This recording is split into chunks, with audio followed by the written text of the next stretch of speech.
नमस्कार सर्वांना। हिंदू धर्मात पूजा किंवा कोणतेही शुभ कार्य करण्यापूर्वी दीप प्रज्वलित केला जातो।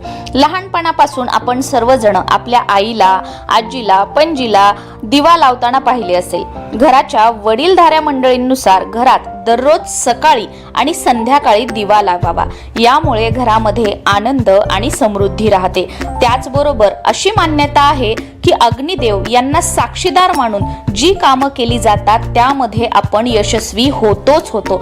जसं की बघा, कोणतीही पूजा असेल, व्रत वैकल्य असेल, सर्वात अगोदर आपण दिवा लावतो आणि अग्निदेवतेच्या साक्षीने सगळी काही व्रत वैकल्य म्हणजे रोजची देवपूजा जरी असेल तरी आपण सुरुवातीला दिवा लावतो आणि त्याच्यानंतर देवपूजा करतो। नैवेद्य दाखवायचा असेल तर अगोदर दिवा लावला जातो आणि त्यानंतर देवाला नैवेद्य दाखवला जातो। कारण असं म्हटलं जातं की अग्निदेवतेच्या साक्षीने पूजेसंबंधित ज्या काही गोष्टी कार्य आपण करतो तर ती देवापर्यंत पोहोचतात किंवा देव त्याचा स्वीकार करतात। तुम्हाला आपल्याला घरी देवीची ओटी भरायची असेल, तुम्हाला कोणता संकल्प करायचा असेल, तुम्हाला देवाकडे काही प्रार्थना जरी करायची असेल किंवा आपण देवाला नवस वगैरे बोलतो, घरच्या घरी या गोष्टी करतो, तर याच्या पूर्वी सुद्धा तुम्ही नेहमी अगोदर दिवाबत्ती करत जा आणि त्याच्यानंतर या गोष्टी तुम्ही करा। बघा, लवकरात लवकर तुमचं जे मनातील इच्छा असतात, मनोकामना असतात ना, त्या पूर्ण होतात। पण आपण काय करतो की चला, काही वाटलं की देवाजवळ दिवा आहे, धूपबत्ती आहे की नाही याच्याकडे लक्ष देत नाही आणि आपल्या ज्या गोष्टी आहेत त्या आपण करायला लागतो। पण ठीक आहे, याच्या अगोदर चुकून माकून काही झालं असेल ते झाले असेल, पण याच्यानंतर तुम्ही काहीही जरी करताय, म्हणजे बरेच जण काय करतात बघा की वेळेअभावी त्यांना वेळ नाही किंवा दररोज शक्य होत नाही म्हणून दररोजच्या दररोज देवपूजा पण करत नाहीत, पण ते फक्त कोरडी देवपूजा करतात। म्हणजे काय की काल वाहिलेली फुलं आज काढायची आणि नवीन फुलं अर्पण करायची, आज वाहिलेली फुलं उद्या काढायची, नवीन फुलं अर्पण करायची आणि आठवड्यातून एक दिवस देवपूजा करायची, असं सुद्धा बरेच जण करतात। तुम्ही हे जरी करत असाल ना तर अगोदर दिवा लावायचा आणि त्याच्यानंतर या गोष्टी करायच्या।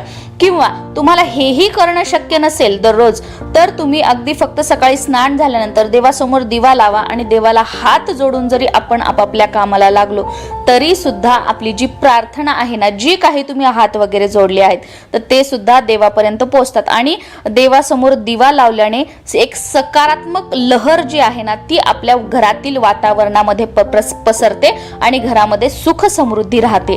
त्याचबरोबर आपल्या शरीराच्या निर्मितीला मदत करणाऱ्या 5 घटकांपैकी एक अग्नी सुद्धा आहे। याशिवाय अग्नी हा भगवान सूर्याचं रूप आहे। दिवा हे ज्ञानाचे प्रतीक मानले जातो। देवासमोर दिवा लावल्याने सकारात्मक ऊर्जा विकसित होते। त्याचबरोबर तुमच्या घराच्या आजूबाजूला जर कुठे मंदिर वगैरे असेल, सकाळ संध्याकाळ तर आपण घरामध्ये दिवाच लावायचाच आहे, पण तुमच्या घराच्या आजूबाजूच्या कोणतंही जे मंदिर असेल त्या मंदिरामध्ये जर तुम्ही दररोज दिवा लावला तर यामुळे आपल्या मनाला देव जे आहेत ते प्रकाशाकडे नेतात मंदिरामध्ये दिवा लावल्याने, असं काही जणांचं म्हणणं आहे। त्याच्यामुळे तुम्ही जर घराच्या आजूबाजूला कुठे कोणतंही मंदिर असेल तर आवर्जून त्या मंदिरामध्ये सकाळी किंवा संध्याकाळी किंवा दिवसभरामध्ये अगदी तुमच्या वेळानुसार कधीही दिवा लावत चला। आता जेव्हा आपण दिवा लावतो तर दिवा लावल्यानंतर त्या दिव्यामध्ये उरलेली वात, जसं की तुम्ही तुमच्या घराच्या मुख्य प्रवेशद्वाराच्या बाहेर माता लक्ष्मीच्या आगमनासाठी, माता लक्ष्मीच्या स्वागतासाठी दिवा लावत असाल, संध्याकाळी दिवे लागणीच्या वेळेला असू द्या किंवा सकाळी असू द्या, तुम्ही तुळशीजवळ दिवा लावताय किंवा दररोज आपण देवासमोर दिवा लावतोय। आता तर नवरात्र झालेली आहे, नवरात्रीमध्ये अखंड दिवा प्रज्वलित करताना आपण 1.25 हात वात घेतली होती। मग ह्या ज्या सगळ्या वाती असतात किंवा इतर वेळी जे दिव्यामध्ये वाती अर्धवट वगैरे राहतात, तर बऱ्याच वेळेला बरेच जण काय करतात की दिवा जेव्हा स्वच्छ करण्यासाठी जिथे आपण किचनचं वॉश बेसिन असेल किंवा सिंक असेल, जिथे तुमची भांडे घासण्याची जागा आहे, तिथे आपण काय करतो, बरेच जण की त्यातल्या वाती काढतात आणि तिथेच मग जे काही आपण खरकट वगैरे हे करतो तिथे वाती टाकता, मग तिथेच दिवा क्लीन करायचा, स्वच्छ करायचा, वाळवायचा आणि परत तो जो दिवा आहे दिवा लावण्यासाठी त्याचा वापर करायचा।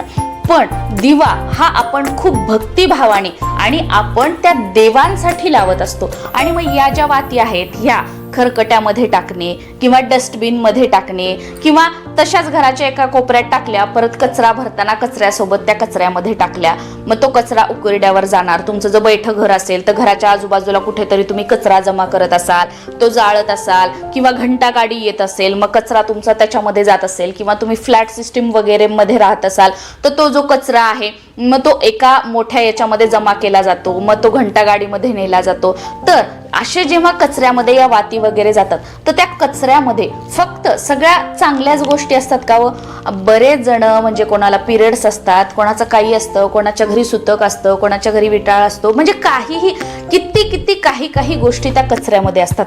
आणि मग आपल्या या दिव्याच्या वाती ज्या आहेत ह्या ठिकाणी आपण तशा फेकल्यानंतर टाकतो. त्याच्यामुळे ही चूक करू नका. एवढं सगळं आपण सेवा वगैरे सगळं मनोभावे करायचं आणि मग ह्या वाती अशा फेकून दिल्यानंतर कुठे ना कुठे आपण पापाचे भागीदार तर बनत आहोत. आणि आजकाल तर ह्या 21व्या शतकामध्ये आपल्याला, आता मला सुद्धा वाटतं की माझ्यापेक्षा चांगलं कोणीच नाही, मी खूप चांगली आहे, असं प्रत्येकाला वाटतं की मी सगळे चांगले काम करते, हे करते ते करते, प्रत्येकाला वाटतं. पण असं आहे का? खरोखर जर आपण विचार केला तर या गोष्टी आहेत का? तर या गोष्टी नाहीयेत. त्याच्यामुळे काय करायचं, ह्या ज्या वाती असतील, उरलेल्या वात, तुम्हाला नवीन वात टाकायची असेल तर ह्या वाती काढून घ्यायच्या. आणि याच्यासाठी तुम्ही एक छोटीशी कॅरी बॅग करू शकता किंवा तुम्ही एक छोटीशी डबी वगैरे तुम्ही करू शकता. आणि ज्या या उरलेल्या वाती आहेत ना, तुम्ही त्या डबीमध्ये साठवून ठेवू शकता. आणि जेव्हा कधी मग तुम्ही जे तुमच्या घरामध्ये देवांना वाहिलेले फुलं वगैरे जे निर्माल्य त्याची तुम्ही विल्हेवाट लावता तर त्याच्यासोबत तुम्हाला या वाती न्यायच्या आहेत, म्हणजे त्या निर्माल्यामध्ये टाकायच्या आहेत. आता निर्माल्य नदीमध्ये पाण्यामध्ये प्रवाहित करायचं का? तर अजिबात नाही. निर्माल्य जे आहे तुमच्या गावामध्ये कुठे एखादं मंदिर वगैरे असेल बघा, नदी वगैरे, तर त्याच्या आजूबाजूला मोठे कलश ठेवले जातात निर्माल्य टाकण्यासाठी. तसं काही असेल सुविधा तर त्याच्यामध्ये निर्माल्यासोबत या वाती टाकायच्या आहेत. तसं काही नसेल तर तुमचं स्वतःचं शेत वगैरे काही असेल तर शेतामध्ये खड्डा करून त्याच्यामध्ये निर्माल्यासोबत हे दाबून द्यायचं आहे. किंवा आपलं शेत वगैरे काही नसेल तर जिथे कुठे घराच्या आजूबाजूला मोकळी जागा असेल वगैरे तर तिथे खड्डा करून त्याच्यामध्ये सुद्धा आपण दाबून देऊ शकतो. आणि हे काहीच या तिन्हीपैकी तुम्हाला शक्य नसेल तर काय करायचं, एखादी मोठी पणती वगैरे आपल्या घरामध्ये जुनी काही असेल तर ती घ्यायची, त्याच्यामध्ये ज्या सगळ्या वाती साठलेल्या आहेत त्या टाकायच्या, त्याच्यामध्ये कापुराची वडी टाकायची आणि ह्या ज्या सगळ्या वाती आहेत ना त्या पूर्ण जाळून टाकायच्या आहेत. या सगळ्या वाती जळाल्यानंतर त्याची जी राख होते ना ती तुम्ही तुमच्या घरातील झाडं असतील किंवा तुमच्या सोसायटीमधील झाडं असतील किंवा तुमच्या अंगणातील झाडं असतील तर त्या झाडाच्या बुंध्याशी तुम्ही टाकू शकता.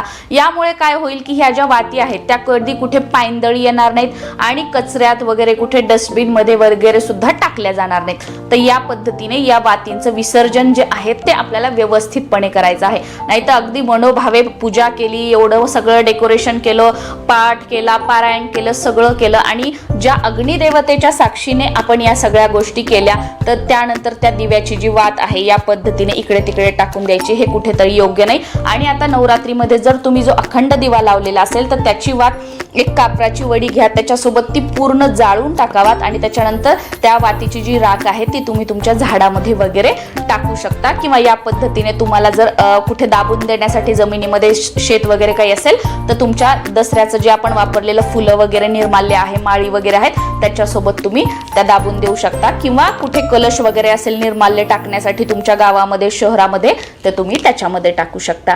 नमस्कार.